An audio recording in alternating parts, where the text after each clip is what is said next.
Hello friends, this is Scott, and welcome to part two of the summer vegetable planting at the school garden. We're going to take a little look at how things went from part one, and you see the sweet potatoes there are not looking really good. As the day progressed, several of those I think passed away, so I'm going to have to replant. I don't, this soil you get from these bio soil bags is good stuff, but I think it's a little bit too rich and it's a little too retains a little too much moisture, so you need to mix that a little bit better with your regular soil. Fortunately, I have some more transplants that I can bring and remedy any problems that I had in the initial planting. Potatoes look good. Strawberries are a mess, but they're flowering and coming on.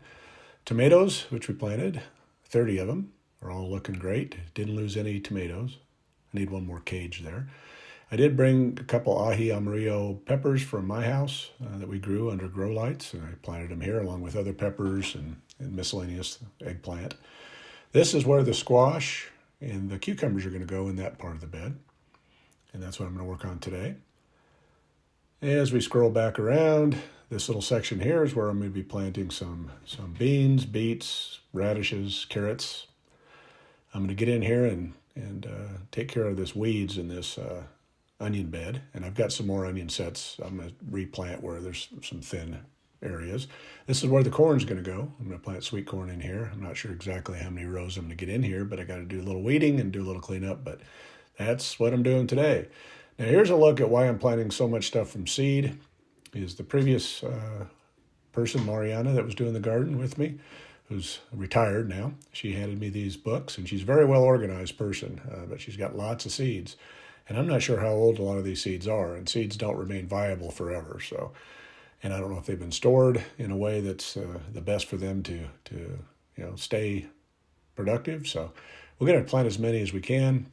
And I'm looking through these different seed packets. There's summer and spring vegetables in here, and some stuff like tomatoes we can't plant now from seed. But there are things in here that we can plant from seed.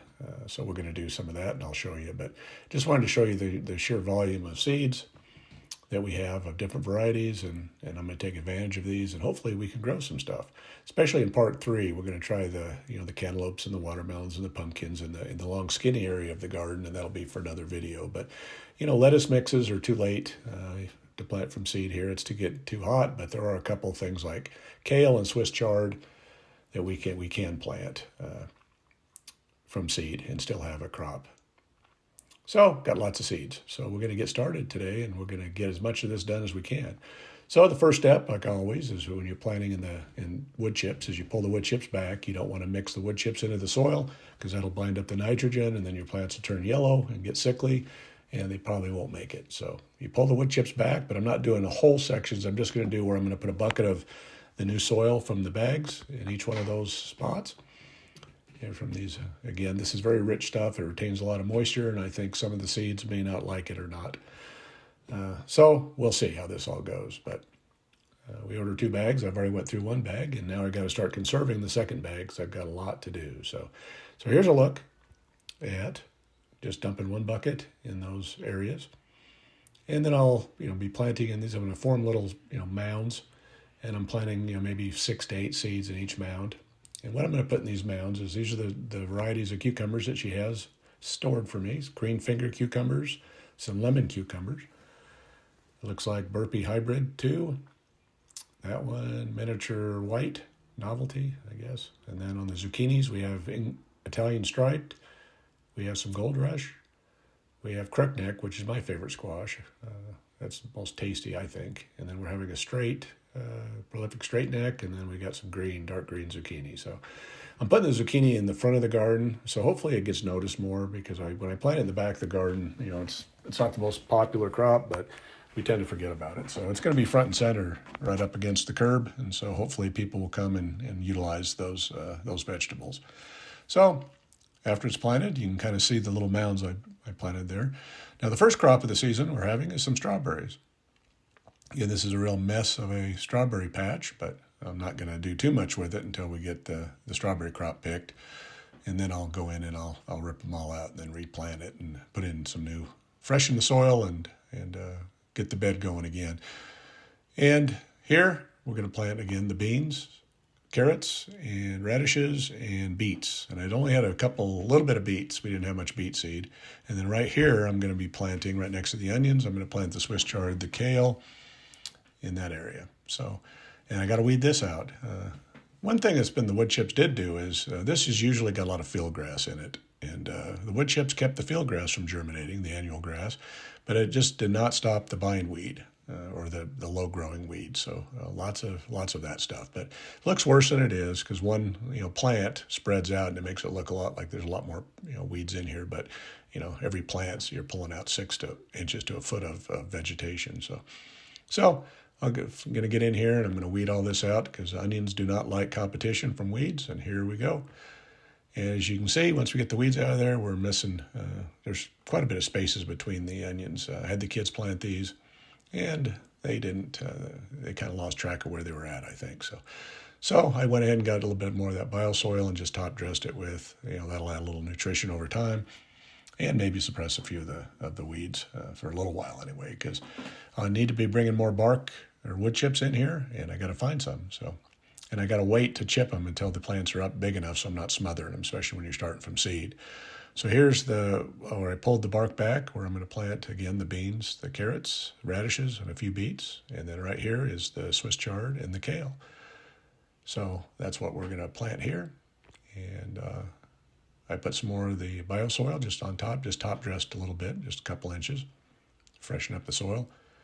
And the roots will grow into this. There's pretty good soil underneath it.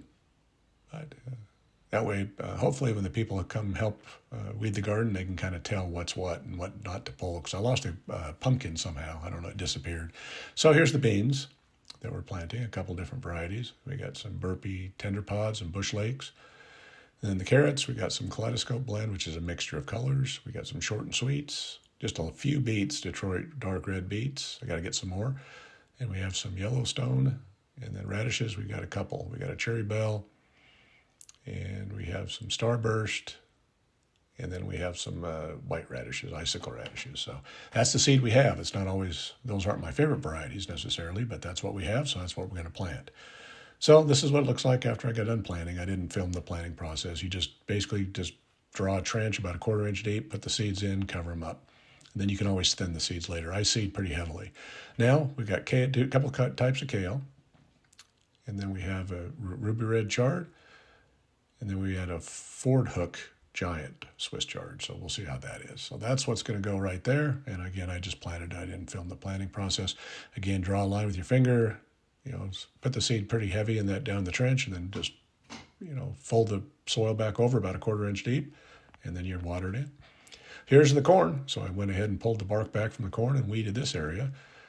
And there's the corn. I just bought 4 packs of these Burpee Triple Crown Yellow Hybrid corn. And I think I used maybe 1 3/4 seed or packs because they go quite a ways. You get quite a bit of corn seed in each one of those. A lot of the seeds you buy, you don't get a lot of seed, but with corn, you get quite a bit. So that's how I planted them. I planted them in 2 different rows, about 8 inches apart. So that'll be a total of 6 rows of corn that'll be coming up.